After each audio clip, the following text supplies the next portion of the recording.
निधि को किस बात का डर है? अगर पुलिस किसी से भी पूछताछ कर रही है, बातचीत कर रही है, तो क्या उसको धमकाने पहुंच जाएगी? यानी कुछ ऐसा है जिसको छिपाने की कोशिश की जा रही है निधि की ओर से। यहाँ तो सवाल खड़े हो रहे हैं। बिल्कुल, निधि पूरी तरीके से बौखला गई है, क्योंकि निधि ने जो बयान दिए हैं उसको लेकर के कहीं ना कहीं अंजलि के घर वाले कहीं ना कहीं उस पर कई आरोप लगा रहे हैं। तो उसको लेकर के निधि अब बौखला गई है। और आप देख सकते हैं जिस तरीके से ये ऑडियो क्लिप वायरल हुआ है, तो उसको लेकर के अब निधि और विवाद में घिरते हुए नजर आ रही है, क्योंकि निशांत वही लड़का है जिसने उस रात निधि की मदद की थी। निधि जब अपने घर पहुंची थी, बताया जा रहा है कि उसके मोबाइल की बैटरी डेड हो गई थी और निशांत वहीं पे बैठा हुआ था। निशांत को उसने कहा था कि तुम जाकर के मेरा मोबाइल थोड़ा चार्जिंग में लगा दो, और उसके बाद आप देख सकते हैं कि निशांत ने उसका मोबाइल चार्जिंग में लगाया। हमने आपको वो सीसीटीवी फुटेज भी दिखाया, जिसमें साफ तौर पे ये दिख रहा है कि निधि जब 2:30 बजे अपने घर पहुंची थी पूरी घटना के बाद, तो उसका मोबाइल की बैटरी डेड हो गई थी और वहीं पर बैठा हुआ निशांत था। और निशांत से उसने कुछ देर बात की और देर बात करने के बाद वो फिर अपने घर चले गए। तो कहीं ना कहीं अब निशांत और निधि का ये ऑडियो वायरल हो रहा है, जिसमें पूरी तरीके से सुनने में आ रहा है कि किस तरीके से निधि निशांत को धमका रही है, कि निशांत उसको लेकर के गलत बातें फैला रहा है मीडिया में। और कहीं ना कहीं आप देख सकते हैं निधि पूरी तरीके से बौखला गई है। ये अपनी जमीन पर नर्सरी बना के सिर्फ झाड़ बेचकर साल में 2 करोड़ कमाते हैं। उनके सीक्रेट्स को सीखना चाहते हैं तो फ्रीडम ऐप को अभी डाउनलोड करें।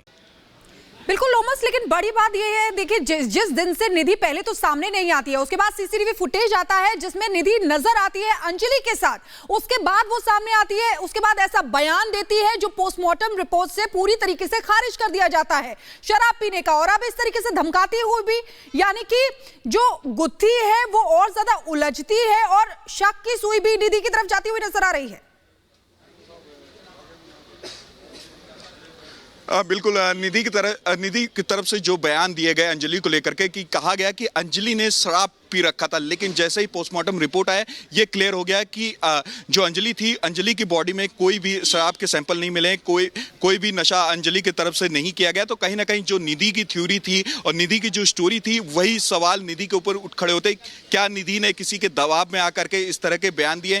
क्या निधि ने जानबूझ के अपने आप को बचाने के लिए इस तरह के बयान दिए? क्योंकि आप देख सकते हैं जो होटल में, जिस होटल की वहां पे जिक्र हो रही थी, उस होटल में वो निधि के नाम पे रजिस्टर वो कमरा था और बताया जा रहा है कि निधि ने ही अंजलि को बुलाया था। तो कहीं ना कहीं आप समझ सकते हैं कि जिस तरीके से निधि अब डरी हुई है, सहमी हुई है, कि निधि को अब ये लग रहा है कि वो कहीं ना कहीं अब इस केस में वो फंसती जा रही है, क्योंकि परिवार वाले लगातार ये आरोप लगा रहे हैं कि निधि को बहुत कुछ मालूम है, लेकिन निधि वो बातें नहीं बता रही है जो बातें पुलिस को इस पूरे केस में मदद मिल सकती है। निधि के द्वारा कुछ ना कुछ छुपाया जा रहा है और अंजलि के ऊपर साफ तौर पे उसके द्वारा केवल आरोप लगाए जा रहे हैं। बिल्कुल लोमस, आप हमारे साथ बने रहिए। तो इस पूरे मामले में जिस दिन से निधि सामने आई है, उसके बाद इस पूरे केस को अगर हम देखें तो ये सुलझता नहीं और उलझता नजर आ रहा है। निधि ने सबसे पहले कहा कि उस दिन अंजलि ने शराब पी रखी थी, शराब के नशे में वो थी, और जब पोस्टमार्टम रिपोर्ट आती है तो उससे क्लियर होता है कि अंजलि ने नशा नहीं किया था। और इसीलिए एक के बाद एक जिस तरीके की बातें जुड़ती चली जा रही हैं, उससे कई सवाल यहां पर खड़े हो रहे हैं कि आखिर सच क्या है? वो है सच है जो कैमरे पर निधि ने बताया है, या वो सच है जो रिपोर्ट में सामने आ रहा है? अब जिस तरह से सामने आई है अंजलि की सहेली, उसने किस तरह से इस पूरे मामले को और उलझा दिया है, इस रिपोर्ट में समझिए।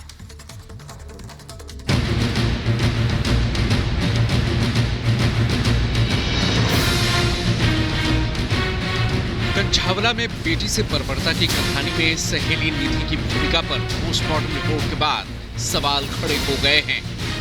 अंजलि की सहेली होने का दावा करने वाली निधि के बयानों पर पोस्टमार्टम रिपोर्ट और परिवार के दावों ने सवाल खड़े कर दिए हैं। हर दिन हो रहे नए खुलासों ने अंजलि से बर्बरता की कहानी को और पेचीदा बना दिया है। सवाल उठ रहे हैं कि निधि के बयानों में आखिर कितनी सच्चाई है। दरअसल मंगलवार को अंजलि की सहेली निधि ने अंजलि के शराब पीने का दावा किया, लेकिन पोस्टमार्टम रिपोर्ट में सहेली के दावों की पोल खुल गई। पोस्टमार्टम रिपोर्ट के मुताबिक अंजलि ने शराब नहीं पी थी। घटना के वक्त अंजलि ने कोई नशा नहीं किया था। अंजलि के नशे में होने के कोई सबूत नहीं मिले। पोस्टमार्टम रिपोर्ट से सच्चाई सामने आने के बाद निधि सवालों के कटघरे में है। साफ है कि निधि झूठ बोल रही थी, लेकिन क्यों? किसके कहने पर उसने अंजलि के शराब के नशे में होने की कहानी बनाई? आखिर वो सच क्या है जिसे अभी तक निधि सामने नहीं ला रही? उस रात आखिर ऐसा क्या हुआ जो अंजलि की दोस्त छिपा रही है? दरअसल निधि के बयान के मुताबिक अंजलि बहुत नशे की हालत में थी, लेकिन परिवार के मुताबिक अंजलि कभी शराब नहीं पीती थी। निधि के बयान के मुताबिक अंजलि ने लड़कों को बुलाया था, लेकिन परिवार कह रहा है कि निधि ने लड़कों को बुलाया था। निधि ने बताया कि अंजलि नशे में गाड़ी चला रही थी, तो परिवार पूछ रहा है कि निधि ने हादसे के बाद मदद क्यों नहीं की। निधि के मुताबिक टक्कर के बाद अंजलि कार के नीचे आ गई, तो परिवार पूछ रहा है कि निधि ने गाड़ी में फंसा देखा तो फिर क्यों भागी। निधि के मुताबिक गाड़ी अंजलि को घसीटते हुए ले गई, तो परिवार पूछ रहा है कि निधि ने यह जानकारी पुलिस को क्यों नहीं दी। निधि के मुताबिक वो डर गई थी इसलिए वहां से चली गई, तो परिवार पूछ रहा है कि आखिर 75 घंटे तक निधि कहां छिपी थी। निधि की तरफ से पूरा ही गड़बड़ है। क्या है कि जिस होटल में गई थी उस होटल में उसने खुद लड़की को बुलाया था। अगर हम किसी होटल में भी जाते हैं तो जिसके नाम का रजिस्टर्ड होता है वो बंदा खुद होता है, उसमें निधि का ही रजिस्ट्रेशन है, ना कि हमारी भांजी का। निधि का नाम लिखा हुआ है। हाँ जी, तो आप इसी से सोचो कि मतलब किसने किसको बुलाया।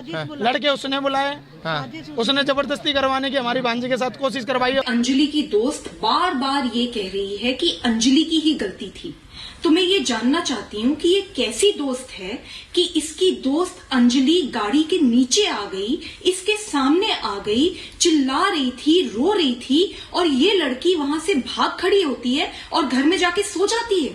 इसने किसी को इन्फॉर्म करने की जरूरत नहीं समझी। तो एक तो इसने कुछ करा नहीं, ऊपर से जब पुलिस इसके पास पहुंची तब से लेकर अब तक ये सिर्फ और सिर्फ अंजलि को बदनाम करने में लगी हुई है।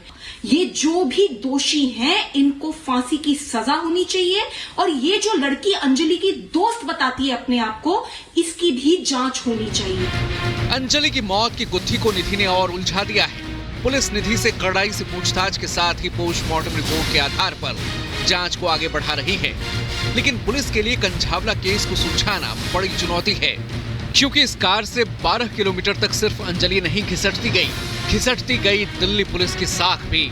लिहाजा सवाल पुलिस पर कई खड़े हो रहे हैं, लापरवाही के गंभीर आरोप भी लग रहे हैं। ये अपनी जमीन पर नर्सरी बना के सिर्फ झाड़ बेचकर साल में 2 करोड़ कमाते हैं। उनके सीक्रेट्स को सीखना चाहते हैं तो फ्रीडम ऐप को अभी डाउनलोड करें।